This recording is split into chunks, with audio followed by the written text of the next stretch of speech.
Good evening. So I think we've looked at Psalms 42 and 43 before, but they're always good to revisit. And they are really one prayer, one psalm at some point, broken into two, probably for some kind of liturgical purpose. But as you read them front to back, you can tell very easily that these two psalms are part of a whole. And the interesting thing about the way book two of the Psalter opens with these two psalms is that you get this sense of the psalmist talking out loud and having this sort of multi-layered conversation.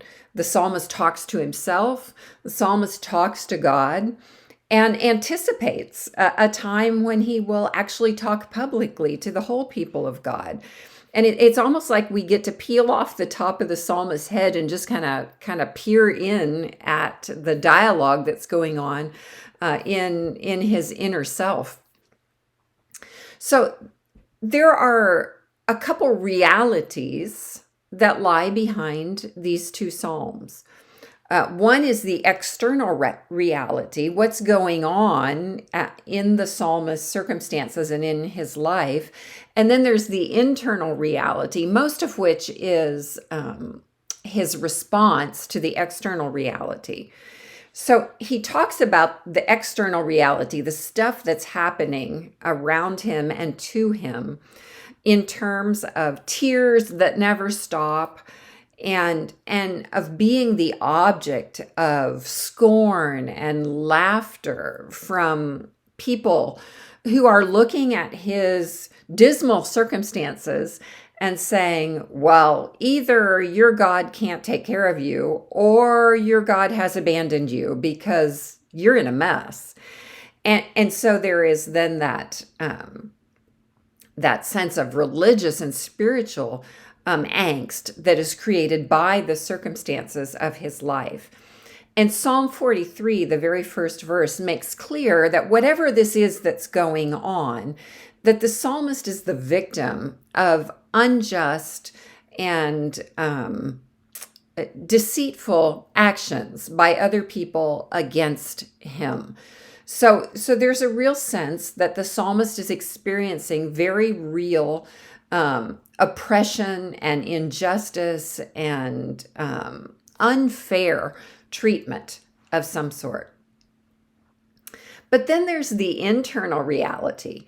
As the psalmist processes these external things that are happening to him, we hear this tug of war within him between faith and grief, between what he knows in his head to be true and what his emotions are telling him and experiencing.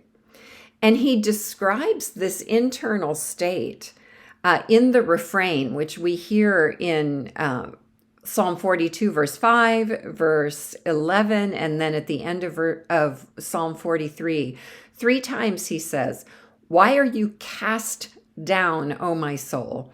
And why are you disquieted within me?" That's the NRSV's language. So he describes his internal state as downcast and disquieted. And I'm fascinated with that word disquieted. In the Christian Standard Bible, it says in turmoil. And if you look at it in the Hebrew, the different places where this verb is used, it's a picture of murmuring, of growling, almost like an animal, of roaring, of raging. This is a noisy, turbulent inner state that he finds himself in. And you almost get the sense of the more he thinks about what's going on and the more he turns it over and over and over and replays the insults and replays the injustices that have been done to him, that the script gets louder and louder. And so his self-talk, his internal state, is a state of turbulence, of noisiness. And so we've got the external stuff pressing on him, and then we've got this turbulence, this churning that is created as he responds to the external circumstances. And right in the midst of that, we see the psalmist making choices. And it's interesting to me that he makes these choices in the midst of both the injustice and the inner turbulence. He doesn't deny either the external or the internal chaos. But in the midst of them, he makes some choices. Right at the get-go, he makes the choice to long for God, to focus his yearning on God himself, even more than a yearning for his circumstances to be reversed, even more than a yearning for justice to be done. The initial choice is to yearn for God himself. It's for that relationship. And then he makes the choice 2 or 3 times throughout this psalm to remember, to go back and grab hold of the remembered experience of God's faithfulness and God's past goodness to him. In Psalm 43, we see him making the choice to take refuge in God and to trust that God is the one who will set things right. Never in this prayer, in this poem, do we see the psalm rising up and saying, well, fine, I'm just going to get my own back. I'm going to set things right. I'm going to take control of my circumstances.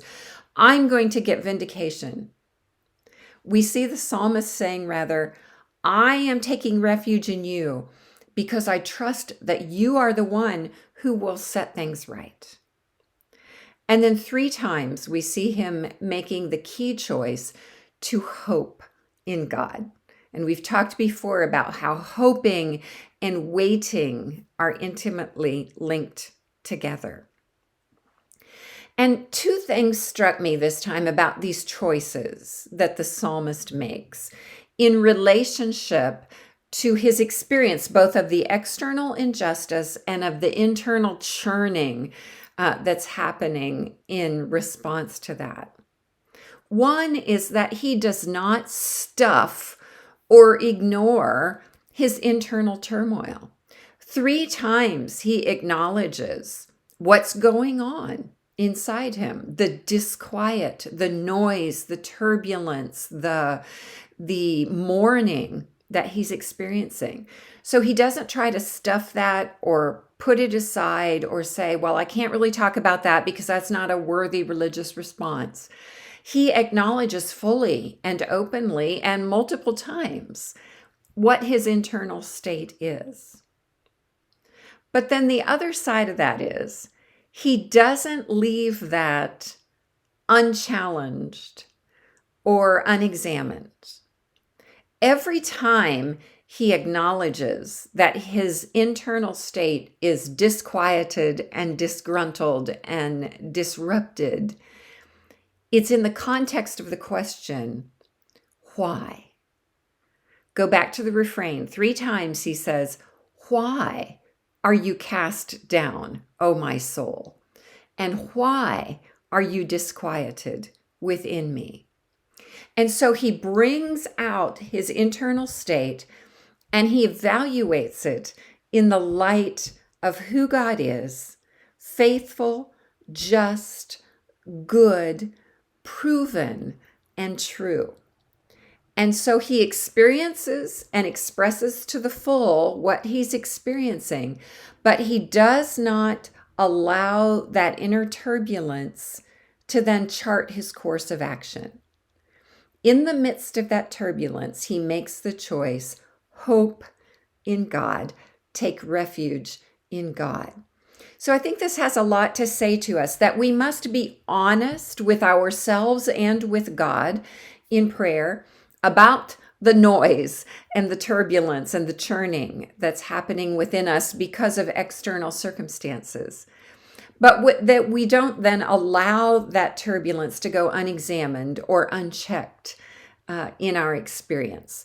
But we choose to process that through the lens of God's faithfulness, God's goodness, God's truth, and God's position as for us and as the vindicator of our souls. So whatever your churn is this week, whatever the things are that are stirring up turbulence within you, I pray that you will take it and filter it through this prayer that we find in Psalm 42 and Psalm 43. God bless you.